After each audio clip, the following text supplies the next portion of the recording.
لو انت عامل تكميم معدة او تحويل مسار او عملية ساسي فمهم جدا تهتم اول حاجة بتعليمات الدكتور الجراح اول فترة، وتهتم جدا بالفيتامينات والمعادن لا يقل عن سنة كاملة، وما نوقفهاش غير بإذن الدكتور بناء على التحاليل.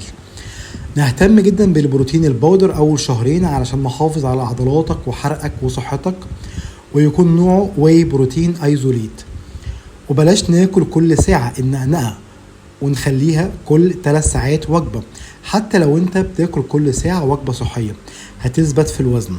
واهتم جدا بنوعية الاكل مش سعراتها، علشان نظام الجوع والشبع ما بقاش زي الاول. واهتم جدا بالبروتين والخضروات والزبادي والمكسرات، وقلل جدا من السكريات والمخبوزات وحاجات السوبر ماركت. وما تنساش يا صديقي احنا بنتابع التغذية بعد العمليات من اسبوع لحد الى ما شاء الله، وبنتابع برضو حالات التصحيح بعد تكميم المعدة وحالات زيادة الوزن بعد العمليات ايا كان نوع العملية.